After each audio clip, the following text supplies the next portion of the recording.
Lakes Michigan and Huron continue to hover at near record high levels. It has created erosion and flooding problems, and it doesn't look like it's getting better anytime soon. In this special report, Saving Fishtown, 9 and 10's Adam Bartlemay and photojournalist Jacob Johnson are diving into how high water levels are affecting one of northern Michigan's most iconic treasures. It may be November and the visitors here at Fishtown may be fewer in number, but what's not gone is the high water levels and the concern surrounding what will happen next. It's been like nothing I've ever seen. This year's high water levels are new territory for Amanda Holmes, executive director of the Fishtown Preservation Society since 2007. Is it normal for the water to be up there? No, it is not. Okay. Between the near record high level of Lake Michigan and frequent seiches washing into the Leland River, Fishtown has not been able to catch a break since May. Basically, every week, every other week, there are seiches. And starting in September, we started having them multiple times a week. A seiche is when strong winds and atmospheric pressure force water from one side of the lake to the other. Seiches have brought water even further up into the historic fishing shanties. For over 2 months, it was standing water pretty much the whole time, and as high as 1.5 feet inside the inside of that building. Algae, moss, all kinds of stuff that's now on the windows because it is constantly damp. The effects of the high water aren't just seen here at the water's edge. Take a look at this building. This is the village cheese shanty.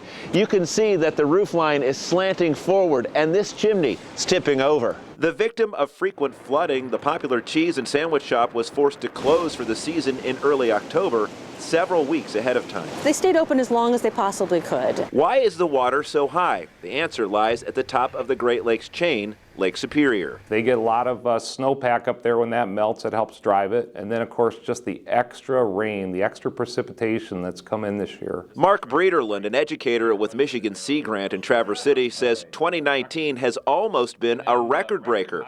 In 100 years of keeping track, there was only one other year where Lake Michigan's level was higher. 1986 were our record highs, and Fishtown was a bit underwater. Much of it has been underwater this year, and the Morris Shanty is most in danger of falling into the river. That is our oldest building. It's from 1903, and basically since early May, it's had water in it.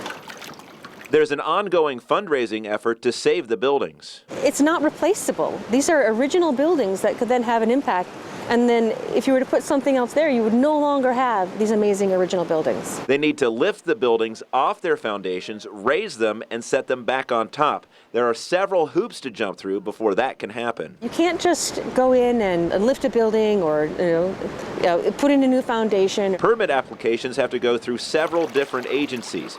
Emergency requests have been put in to speed up the process. Can we not worry about every single project that we have in Fishtown that we'd like to move ahead and just focus on these two structures? That means time is of the essence. 2020 is a time to potentially tighten your seatbelts even more. Fishtown Preservation has already gathered nearly $1 million of the $2.5 million needed to raise the docks and jack up the buildings. So what we're hoping for is that we can complete the projects as they've been designed and planned, which would mean that the cheese shanty could open in the spring and we'd be good with that building for the long foreseeable future. Which they would like to get done before winter sets in because ice presents a whole new set of problems. If that water were to freeze, it would freeze up all inside of the foundation structure.